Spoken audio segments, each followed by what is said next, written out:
Hello, hello, everybody. Hi there. Fabi here. Welcome to another IELTS journey with Fabi, where we talk about everything and anything IELTS test. For those of you who don't know me, my name is Fabi, and I'm an IELTS expert here in Brisbane, Australia. And I help people get the score they need on the IELTS test so they can apply for opportunities abroad. If you'd like to study abroad, you need to do the IELTS test. Are you thinking about working abroad? You need to do the IELTS test. You're thinking about living abroad? You need to do the IELTS test. So it doesn't matter what opportunities you're looking for abroad, you need to do the IELTS test. But why, Fabi? Well, for any opportunity abroad, guys, opportunities where English will be the spoken language, you need to prove your English. Okay. And that is why the IELTS test exists. And that is why I'm here, because lots of people have the dream of moving abroad, living abroad. And that's why I'm here to help you. If you want to tell me where you're watching me from, I'd love to know where you are in the world. Okay. So let's just start talking about what we're going to talk about today. Okay. So today, I'm going to tell you a little secret, or maybe the truth, or maybe you know, but you forget. Okay. So, as I told you before, I'm here always to remind you of a few things and let you know about new things too. So, the IELTS test doesn't test only your English. Okay. This is the truth. The IELTS test is not only about your English. Okay, it is that true. It is an English test, right? But the IELTS test is not only about your English. Okay. If you want, you can type in the comments. What else do you think the IELTS test does? Okay. The IELTS test is an English test. Yes. What else? What else do you think they're testing? Type it in the comments, guys, and let me know. So, what are they doing? They are testing your performance under pressure. Mhm. They are testing if you understand the format of the test. They are testing specific skills. That's what they're doing. Okay. So today I'm going to share with you some of these things that we forget. And again, we always have the two sides to things, right? So we have the people who only study English and can get the score. And we have the people who only study for the test and still can't get the score. So that's what we're going to talk about today. English, just studying English is not enough. I had a chat with some of my students yesterday about that and how some people who have really high level sometimes we get really low scores. And I've had students, I think I've shared with you before, with perfect English and could not get a 7. Okay, 6. Imagine that. My students who are upper intermediate can get a 6, and a person who's advanced can't get a 6. Sorry, can only get a 6. All right, so that we're going to talk about today. Okay, goody goody. So let's think about each part of the IELTS test. Okay, so how? So today I'm not going to talk about English, right? I'm just going to mention to you and tell you how there are other things that you forget. How there are other things that people forget to tell you about the IELTS test. Okay, so for example, yes, my English is good, but what else do I need? For example, when it comes to the listening test, one of the things is you don't know about the traps or the tricks of the IELTS listening test. Mhm. Um, This week, I was talking to some students about listening part two. Listening part two. If you know about the IELTS test, you know what I'm talking about. The listening part of the IELTS test has 4 parts. And part two is not that hard. However, there is one thing that you can only get in the listening part in section two. Do you know what it is? What is one thing you can get there? Only there. The map. So when you're practicing for the IELTS test in the listening part, did you know you can get a map? You can get a map. And I was working some students this week.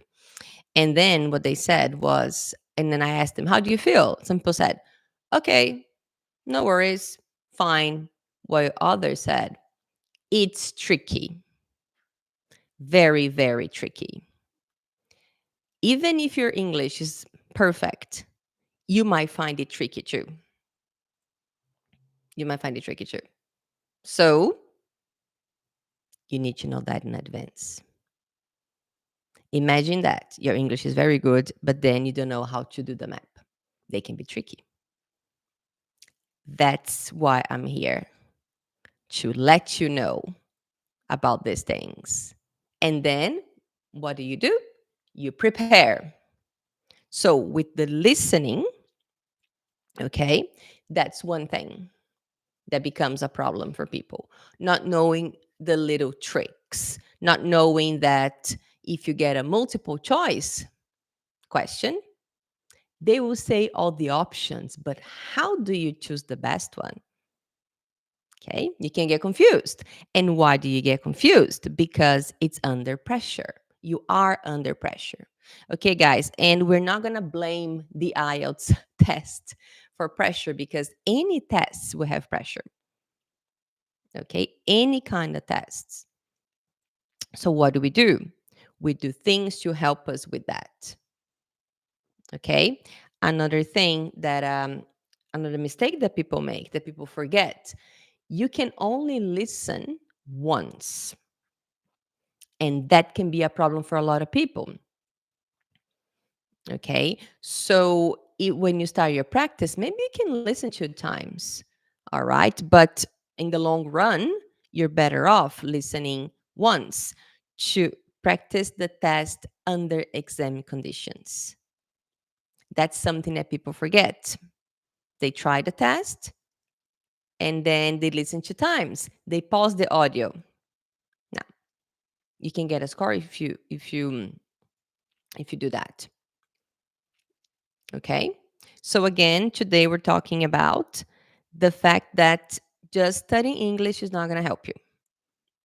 Okay. Just knowing English doesn't help. We have to know how the test works too. Okay. Another one. Reading, for example. Reading. Uh, you know, well, guys, I've been teaching the IELTS test for over 10 years now. So I've I always see the extremes, right? So for example, in reading, there are people who read too much of the text, others that don't read enough. Okay. So what do? You read the right amount. You read it. There is a trick, a special trick that I share with my students in the course. Okay, you just have to read the right amount. Okay, if you speak English well, basically you're going to read it as you would read a book. That's not going to help you with the IELTS test. There is a specific way to read. And people don't know about that. They forget about that. Okay? Okay, so, and again, is not only about reading, we also have the questions. And I've been helping a student.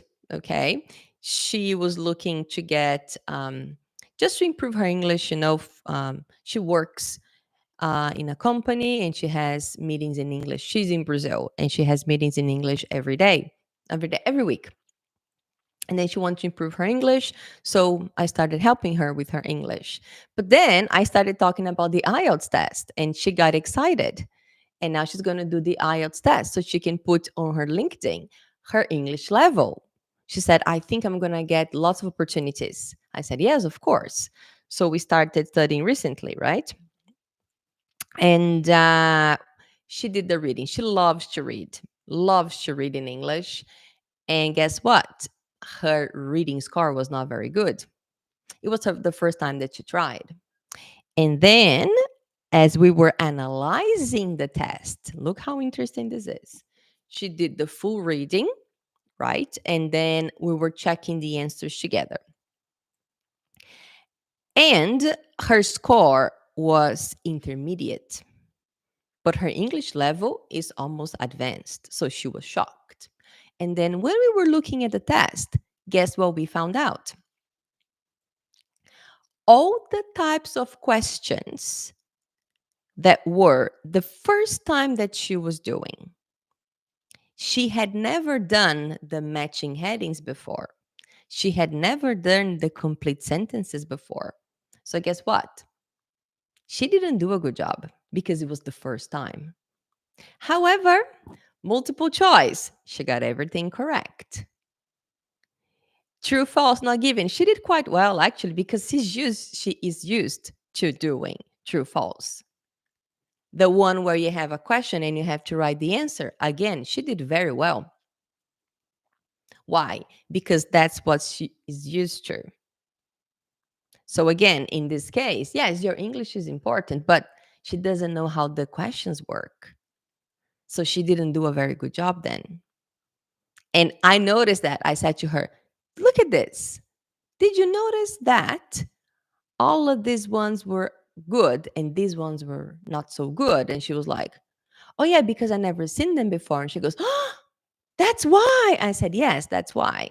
So what do we do now? We work on strategies to improve that. And I'm sure she's gonna get a much higher score next time. Does that make sense, guys? So her English was really good, but it wasn't enough because she didn't know how the test works. But now she does. All right, now she does. And that's why I'm here to tell you that it's a combination. If you only study for the test, you're not going to get there either. It's a combination. And that's why my course has both of them, because you need both of them. Okay. So now let's talk a little about writing. Okay, guys.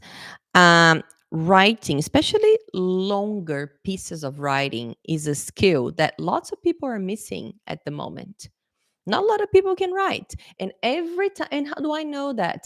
Because I help people every day. I help people every day, guys. And then they people come to me and they say, "Oh, Fabi, my writing's terrible. Oh, Fabi, I don't know how to write." You know. So even with good English, we need to know how to write, what to write, how much of it. Okay. And in 60 minutes. If we don't know that, then unfortunately, you might get a lower score, even if your English is quite high. All right. So if you want, when we finish here, you can go back to some of my previous lives where I talk about how the examiner is going to check your writing, what the examiner wants. Okay, so you have to know what to do, how to do it, even when to do it. Do you do task 1 or task 2 first? The IELTS test has 2 parts. Which one do you do first? I was having this chat with some students. Actually, I have this chat with them every week because it's personal. Would you like to do task 1 first or task 2 first? All right. So just that's something else. Okay. And again, when it comes to writing, is what are you going to do on the day of the test? And also the practice and the feedback just to make sure you are on the right track. Okay. So, because usually, um, people who have good English, but they don't know how to write, they will get a 6, unfortunately. But then my students who know how to write, but their English is not amazing, they also get a 6. Look at that. Okay, so what do? We work with both. Both. The magic happens when we have strategies in English, when we have feedback strategies in English. Do you remember my method? Okay, guys, we have strategies, we have English, we have feedback, we have all of these things, and they all, when you combine them, that's when you get the real thing. Okay, that's when we get the real thing. And then speaking. Okay, speaking. All right. And again, if you think about a person who speaks English very well, might not get a good score in speaking. Why? How? How can that happen? How can that happen? Maybe you speak too much. Maybe you don't speak enough. That's something that happens sometimes. Maybe you speak too fast. Maybe you speak too slowly. And another thing that happens too, which is the most common one, is the element of surprise. I always tell my students surprises will lower your score because, as I said before, there's a lot of pressure, especially time pressure when it comes to the Ielts test, right? So every time you have a surprise, it will take you time to understand what's going on. So every time there is a surprise, you are wasting time. And that happens in every part of the IELTS test. However, in the speaking part, it's a little bit more concerning. So I get a little bit worried with the element of surprise in the speaking part because it's fast. In the reading part, if you have something different that you're not used to, you have some time to look at it and try to understand. With the speaking, not really, because the examiner will ask you the question and you have to answer. If you don't know how the test works, even if your English is very good, you will not be able to get a good score. For example, just part 2 of the IELTS test. Do you know how part 2 works? If you know how part 2 works, you can say, I do. Okay, so part 2 of the IELTS test, what is it like? The examiner will give you the topic, and the examiner will give you a piece of paper and a pen so you can take some notes. And then you talk for 2 minutes. The first time I give these instructions to students, they go, huh? Wait. Explain again, please. Because part 1 is question, answer, question, answer. Part 2 is completely different. And then part 3, question, answer, question, answer. So on the day of the real test, if you don't know what's going on, it doesn't matter if you have amazing English, you get confused. And confusion will probably make you nervous and will probably increase the pressure. Okay, so always a combination of English and strategies. Always. Okay, so let me just do a recap for you guys. Okay, so we were talking about the listening part. So what people usually get wrong in the listening part, if you don't have a piece of paper now, okay, guys, you can always go back and watch this again. All right, but I recommend taking notes. Okay, I always have my pen and my little block here. Okay, to take some notes. All right. Okay, so listening. Okay, the little tricks, the little traps. If you don't know that, you might not get the score you need, even if your English is very good. Okay. Not practicing under pressure. Not practicing, I wouldn't say pressure, but not practicing under exam conditions so you know how to deal with the pressure. That's even better. Okay, so that's one mistake that lots of people with good English are making. Okay, reading. Reading too much or reading too little. That's something that is not going to help you, even if you have really good English. And also in reading, the other thing is knowing how to answer the questions. Okay, I have a student. He is from Japan, and I was talking to him yesterday about his strategy for reading. He's like, if it's heading matching, I skip. That's my strategy because he hates it. He hates it. And I have a student who did the test recently.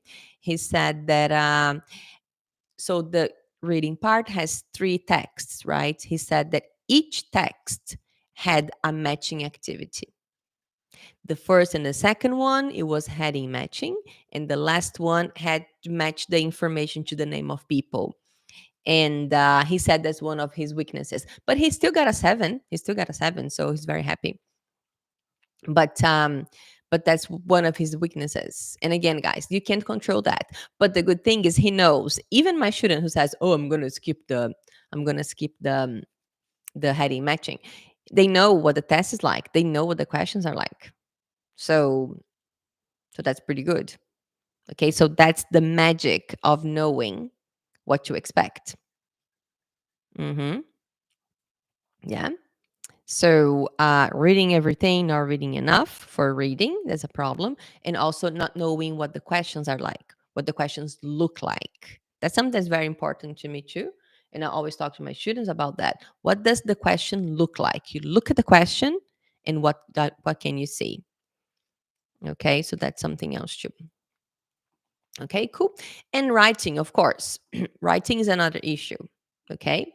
So with writing, for example, one of the things is that people they can write, but they don't know how to. They don't know what to write. They don't know how much time they should be spending on each part. They don't know what the examiner wants. Even if you speak very good English, guys, you need to know. They don't ask for feedback. I ask for feedback. Every time I write something important, I ask people to have a look and read it. You know, definitely.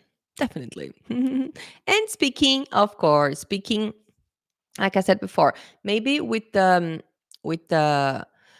parts 1 and 3, it's okay. But even part 3, I feel that people with very good English sometimes they go off topic. They talk about things that are not very important.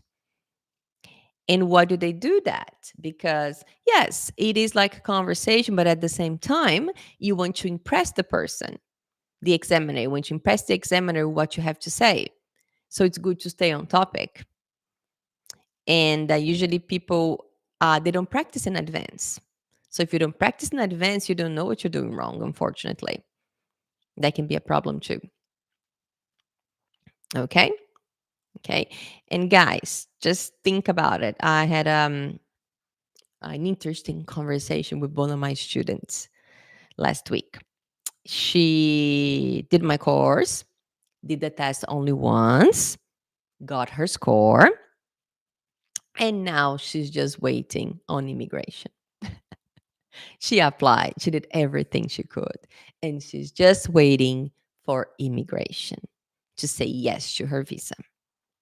And she's really stressed because she's waiting, right? And they said it was going to take 3 months to get an answer. It's been 5 months already, and she's waiting. Okay. So I was having a chat with her, and she said, "Oh, I hate immigration, blah, blah, blah." And I said to her, "Look, I think you have to become friends with immigration because immigration is helping you." And that's what I want to tell you guys about the IELTS test. The IELTS test is not your enemy. The IELTS test is helping you achieve something. And if you're still thinking about the fact that the IELTS test is the enemy, mm-mm. There are other things that can be your enemy. But the IELTS test is here to help you achieve your dreams. Okay. And that's why I'm here. That's why I learned everything I could about the IELTS test. So I could tell you, and that would help you achieve whatever you'd like to achieve. If you want to work abroad, study abroad. Okay. So it's just something that I want you guys to think about too. Okay. How the IELTS test is there to help you. Okay. So I'm just going to say a few sentences to you, just a few things, and you tell me if it's true or false. If I speak English, I will pass the IELTS test easily. True or false? It looks true, but from my experience, it is actually false. Okay. You don't need only English, you need strategies. If you only focus on strategies, don't study English, you might not get a good score. If you only study English and no strategies, you might not get a good score either. Okay. Something else. Oh, yeah. You can get a band 7 by writing whatever comes to mind. Yes, you can if you have a structure. Yes, you can if it's organized, but not really. You need organization. There is a special way of doing it. Okay. Practicing with real test strategies increase your chance of passing. So if you practice real strategies, it increases your chance of passing. Yes, of course. Not only strategies, but real tests. I'm always talking about having or using authentic tests, right? That's something that's extremely important too. Using authentic tests. Okay. And one statement here. I just wrote down a few things that my students think are true. Okay, next one. IELTS is more about technique than vocabulary. It's a bit of both. If you want a 6, yes. If you want a 7, then you really need to improve your vocabulary. All right. Okay. Do you have any questions for me, guys? No? Okay. I know you're thinking, oh, Fabi, yes, you say that, but my English is not good. What do I do? Work on your strategies. Start with your strategies. After you start with your strategies, you're going to work on your English. And if you are comfortable with your English, you have to know the strategies. Otherwise, you are not going to succeed. Okay. Any questions for me? No questions today? No? That's okay. All right. Again, guys, so if you want, you can always leave some comments after. So if you want to watch this again, this will be available on YouTube. So you can just head to Fabi English on YouTube and you can watch this again. All right, and leave a comment. And the easiest way to get in touch with me is via Instagram. So Fabi underscore English. All right. So over there, you can send me a direct message there, and we will have a chat. If you have any, I can answer any questions you might have about the IELTS test. Goody goody. I'm gonna go now, and I will see you on Thursday. All right. Bye.